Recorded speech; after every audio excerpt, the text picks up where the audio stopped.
Oke, Assalamualaikum warahmatullahi wabarakatuh. Selamat datang teman-teman di ODS Talk, obrolin dengan santai, di mana di podcast kali ini pastinya kita bakal mengulas tuntas dan juga membahas soal seluk-beluk dari program studi yang ada di Universitas Muhammadiyah Surakarta. Dan di episode kali ini kita akan mengulas tuntas juga mengenai program studi Hukum Ekonomi Syariah. Dan sudah bersama Dazuf saat ini ada Bapak Fauzul Hanif Nur Atif. Selamat datang Bapak. Ya, Oke, apa kabar Bapak? Alhamdulillah sehat hari ini dan bisa berkunjung datang ke podcast ini. Oke, Alhamdulillah. Mungkin bisa diperkenalkan lebih lanjut mengenai Bapak Fauzul ini seperti apa ke teman-teman yang ini calon mahasiswa baru mungkin Pak yang pengen lebih tahu. Baik, kawan-kawan penyimak podcast, saya Fauzul Hanif. Saya saat ini selaku Ketua Program Studi Hukum Ekonomi Syariah. Jadi insya Allah kami di Prodi Hukum Ekonomi Syariah ini akan melakukan hal-hal yang terbaik untuk membantu para sumber daya manusia untuk mempunyai kompetensi yang terbaik seperti itu kira lebih. Oke, dan juga mungkin ini kan yang nonton juga calon mahasiswa baru yang masih bingung untuk menentukan jalan karirnya ke depannya. Karena kan juga masuk ke jenjang perkuliahan juga untuk menentukan karir ke depannya juga ya Pak ya. Mungkin ini kan juga masih SMA, terus juga suasana belajarnya berbeda yang pasti dengan perkuliahan. Bisa diceritain nggak sih Pak? Mungkin untuk suasana belajar atau perkuliahan di program studi Hukum Ekonomi Syariah ini seperti apa Pak? Ya betul. Jadi saya malah ingat ini ada pertanyaan Mas Denzuf tadi ya. Dazuf.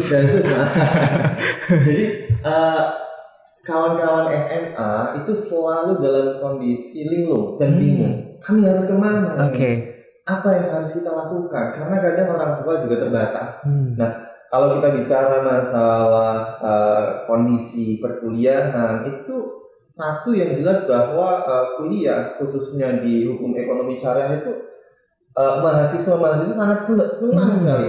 Satu yang biasanya mereka selalu ungkapkan tuh dosennya. Ini bukan seperti apa, tapi memang mereka karena kami profil dosennya itu masih kebanyakan berumur yang cukup milenial, muda-muda ya, muda. Sehingga kami tahu bagaimana apa yang diperlukan dan mahasiswa akhirnya ada terkoneksi dengan baik gitu, tidak ada gap yang terlalu jauh. Mereka dapat ilmunya enak, mereka bergaulnya juga enak, jadi mereka sangat-sangat menyukai. Dan kami tanya itu betul-betul di perkuliahan mereka sangat suka dengan kondisi perkuliahan yang ada di Hukum Ekonomi Syariah ini. Jadi suasana belajarnya juga fun, terus juga ditambah dengan dosen-dosen yang pendekatannya berbeda mungkin karena dengan usia yang bisa dibilang masih generasi milenial untuk dosen-dosennya. Jadi lebih asik ya Pak bisa dibilang Pak. Saya juga ini suatu kebetulan ya bahwa komposisi dosennya seperti itu, karena kami tidak menafikan bahwa di tempat lain di prodi HES yang lain itu mungkin sudah memang senior yang sangat sepuh. Yang mahasiswa mau datang pun agak segan, sungkan gitu ya. Mengungkapkan problematikanya terhambat, tapi kami tidak, flow kami itu enak. Seperti itu.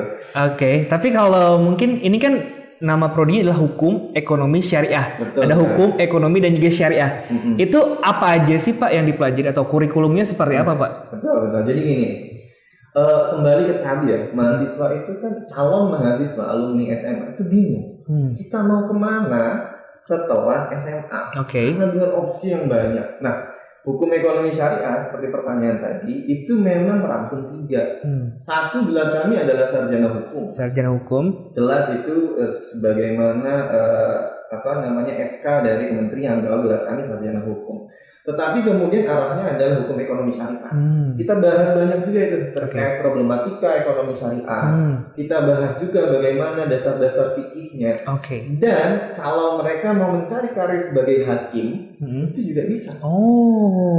Sehingga justru karir path-nya itu lebih lebar. Kalau masuk di kita. Jadi sekali ambil dapat 3. Itu memang jarang ditemukan dan kami lakukan emphasize itu, tekankan itu betul-betul bahwa kita bisa.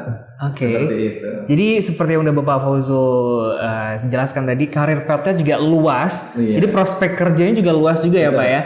Bisa untuk masuk ke dunia hukum, dunia ekonomi, dan terutama ekonomi syariah juga ya Pak ya.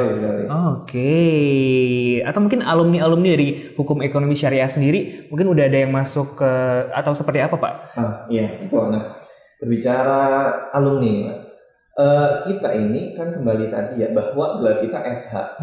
Alumni kita hakim ada. Hakim ada. Ketua pengadilan ada. Yang baru masuk PNS terbaru ada. Mereka jadi hakim. Advokat kita punya. Advokat juga ada. Advokat kita punya karena anak SH. Tetapi itu baru sebagian saja. Yang lain itu banyak yang juga mengambil karir di perbankan syariah. Tidak terhitung itu yang masuk di institusi keuangan syariah. Saya kalau disuruh hitung capek. Waktu banyak sekali. Masuk di bank muamalah ada, masuk di bank jaminan syariah ada, dan seterusnya. Itu alhamdulillah lengkap. Bahkan mahasiswa yang kompetensinya yang kita lihat kurang sekali itu, mereka terserap di lembaga keuangan syariah.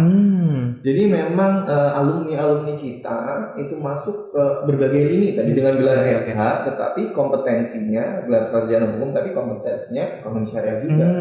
Makanya yang balik ke kurikulum tadi Mas, itu kita kuatkan di 3. Jadi kita punya peminatan itu 3 nanti. Kalau Anda ingin kawan-kawan calon mahasiswa baru untuk fokus di bidang jalur karir pathnya adalah hukum, itu mata kuliah peminatan di hukum kita kuatkan. Kita berikan dosen terbaik agar kompetensinya cukup. Kalau Anda mau masuk ke dunia perbankan syariah, kita kuatkan. Ada peminatan khusus dan ada peminatan satu lagi adalah untuk Dewan Pengawas Syariah. Karena saat ini banyak lembaga keuangan syariah secara undang-undang harus ada pengawasnya. Kita siapkan dan ada yang jadi Dewan Pengawas Syariah. Jadi prospek kerjanya udah pasti luas. Dan juga ini buat teman-teman yang masih ragu nih ya. Ini masuk ke prodi 1 doang bisa dapat ilmu yang banyak banget. Ada hukum, ekonomi, syariah. Jadi kalau misal masih bingung nih mau masuk ekonomi atau hukum ya udah sekalian aja belajar dua-duanya di hukum, ekonomi, syariah. Seperti itu ya Pak ya. Dan bahkan ada program training. Ada training juga. Iya, jadi sebagian mahasiswa kita itu kuliah double. Jadi dapat gelar SE dari Fakultas Ekonomi Bisnis, Ekonomi Pembangunannya Fakultas Ekonomi Bisnis, di saat yang sama dapat gelar SH dengan kompetensi ekonomi syariah tadi dari hukum ekonomi syariah. Jadi kuliahnya cukup 1 waktu. Itu benefit sekali dan bahkan lulusan terbaik yang paling baru ini dari yang mereka twinning itu tercepat ya Bapak ya? Padahal ambil 2 prodi. Wow, tapi emang harus disiapkan juga ya. Kalau mau ambil twinning, kesiapan mental juga, kesiapan gimana nanti berkuliahnya seperti apa gitu kan. Terus juga untuk dari program studi sendiri, itu ada nggak sih Pak kayak fasilitas-fasilitas yang memfasilitasi mahasiswa untuk mengeksplor lebih lagi mengenai istilahnya mungkin kerjasama dengan badan mana atau instansi apa segala macam yang bisa istilahnya mendukung eksplorasi agar nanti mahasiswanya bisa bersaing juga dengan di dunia kerja, terutama dengan lulusan-lulusan yang lainnya Pak. Bicara tentang persaingan dunia kerja ya, kami di prodi paham. Mahasiswa nggak cukup diiming-imingin kamu lulus bisa loh jadi ini. Kita kan harus siapin, betul ya. Nah maka dari itu kami nggak mau ngiming-iming, kita siapkan betul ya. Kita kerjasama dengan 20 BMT. Wow, 20 BMT. Solo Raya. Wow, Karena ada banyak, ada yang buka kolaps bangkrut, tapi kami ambilkan 20 itu yang terbaik. Itu yang masuk list karena kita cukupkan 20 gitu. Kita manage lebih dari 20 Kita bekerja sama dengan 6 pengadilan. Kita selalu berhubungan tiap tahunnya yang BMT, kita selalu ada pertemuan.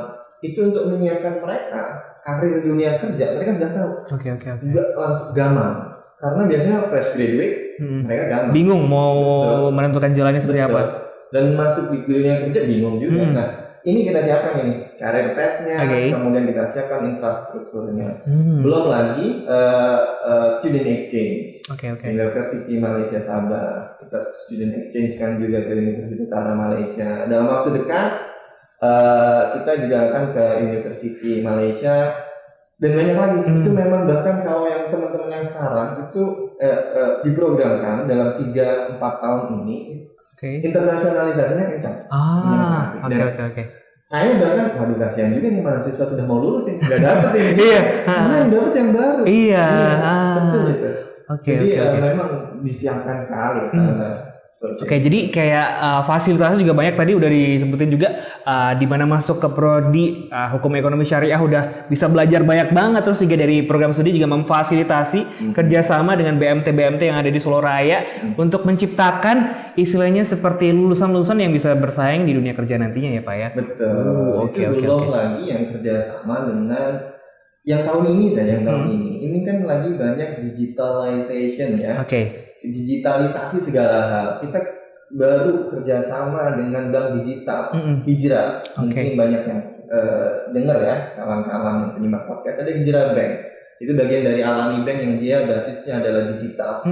Kemudian kami juga bekerja sama dengan fintech yang kemarin baru kami datangkan. Kami tanya bagaimana kalau kita mau membuat karir path ke sana dan seterusnya. Jadi kita betul-betul nggak kemudian old days gitu, yang dari digitalnya, kita juga masuk ke sana. Kita menyiapkan alumni bisa, dan alumni kami kerja di sana. Oh, jadi juga dari prodi juga nggak saklek kayak seiring berkembangnya zaman juga beradaptasi juga dengan perkembangan zaman, di mana kurikulum juga pastinya menyesuaikan segala macam, ditambah tadi dengan digitalisasi segala macam. Jadi buat teman-teman yang masih ragu nih ya, aku jadi pengen masuk hukum ekonomi syariah nih Pak, pengen ngulang dari awal lagi nih jadinya.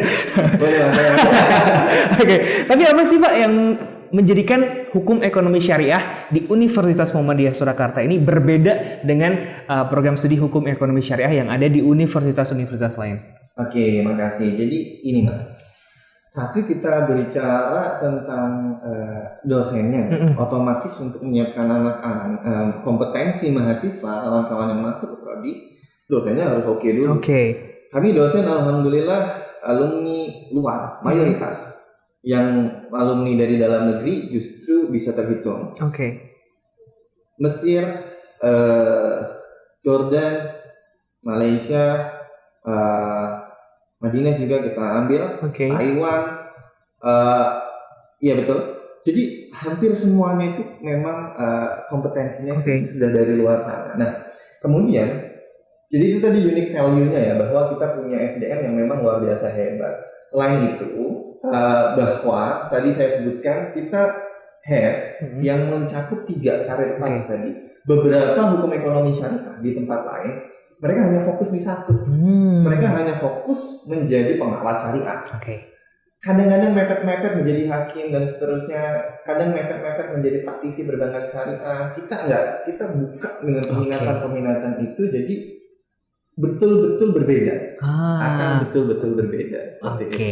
Jadi buat teman-teman jangan ragu lagi untuk pilih hukum ekonomi syariah yang ada di Universitas Muhammadiyah Surakarta, karena mungkin udah ada yang tertarik untuk masuk ke hukum ekonomi syariah tapi masih bingung mau menentukan jalannya di universitas yang mana. Mungkin UMS menjadi salah satu. Tadi udah banyak banget yang disediakan dari program studi ya Pak ya. Ditambah dengan sekarang juga, kemarin saya sempat membaca di salah satu website Pak, itu pemerintah juga menyiapkan kebijakan untuk mendorong Indonesia menjadi pusat ekonomi syariah di dunia, Pak. Iya. Itu istilahnya semakin menambah lagi untuk jadi karir path-nya makin banyak lagi ya Pak ya, karena pemerintah juga menyiapkan itu. Tapi menurut Bapak sendiri tanggapannya seperti apa Pak untuk Indonesia menjadi pusat ekonomi syariah di dunia? Betul banget ya Mas.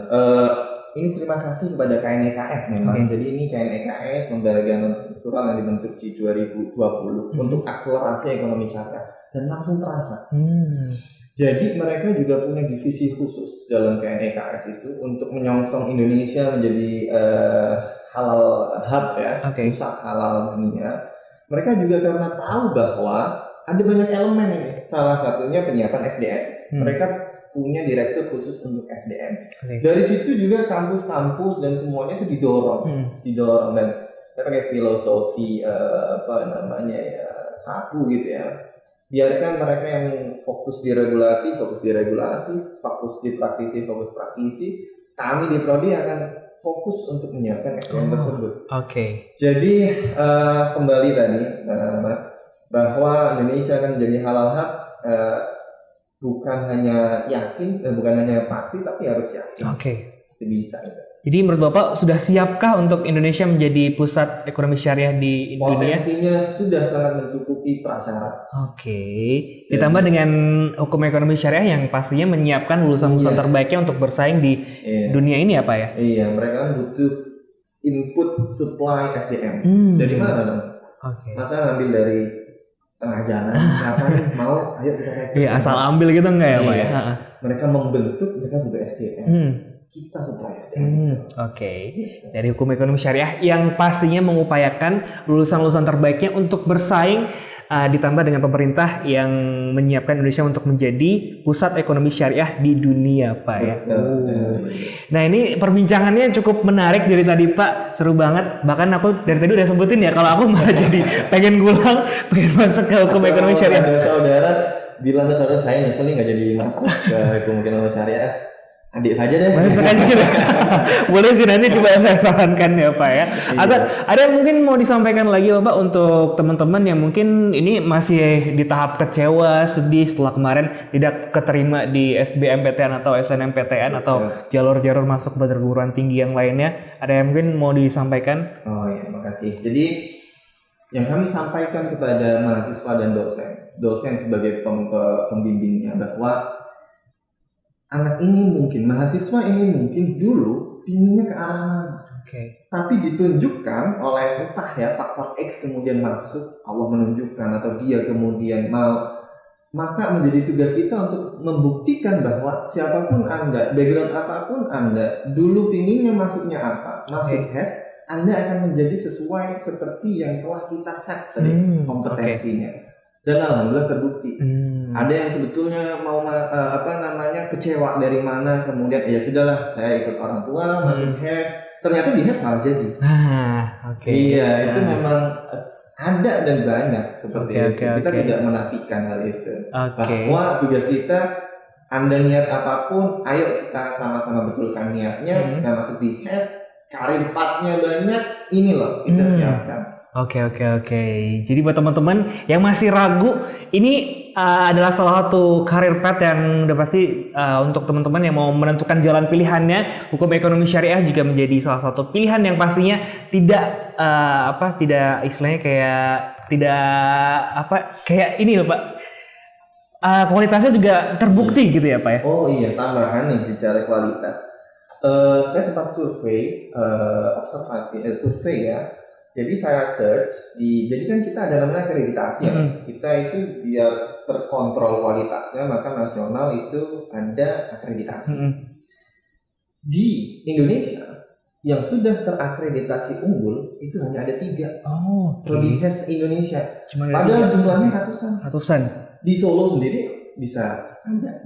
Solo Raya ini termasuk ke Salatiga juga, bagian juga namanya Solo Raya. Itu ya saya sendiri secara objektif, kalau saya secara subjektif karena kaprodinya bukan, secara objektif ya memang adanya di UMS. Dan di Indonesia saya cek yang akreditasinya unggul itu di atasnya A. Susah sekali dapatnya. Hanya ada 3. Hanya 3 ya Pak ya? Hanya ada 3. Dan salah satunya hukum ekonomi syariah UMS. Betul. Dan punya magister yang akreditasinya juga unggul. Jadi lulus S1 mau masuk S2 yang juga akreditasinya unggul. Bisa langsung ya? Ini salah satu jalan yang bisa dibilang jelas banget ya Pak ya. Sekali lagi terima kasih Bapak Fauzul atas kesempatannya. Mungkin buat teman-teman yang pengen mempelajari lebih lanjut mengenai program studi dan juga hukum ekonomi syariah, terutama ya bisa langsung saja kunjungin website kita yang ada di pmb.ums.ac.id, atau buat teman-teman yang masih bingung untuk menentukan jalan pilihannya bisa konsultasi melalui WhatsApp yang sudah kami sediakan di 0812 2700 0102. Sekali lagi terima kasih Bapak Fauzul. Semoga apa yang udah disampaikan bisa bermanfaat buat teman-teman yang masih ngawang ya, masih bingung untuk menentukan jalan pilihannya. Dan jangan lupa untuk terus saksikan ODS Talk di episode-episode selanjutnya, yang pasti di follow juga Instagramnya di ODS WMS Surakarta, di YouTube juga pastinya ya. Dan cukup sekian episode kali ini, dan sampai jumpa di episode selanjutnya. Wassalamualaikum warahmatullahi wabarakatuh.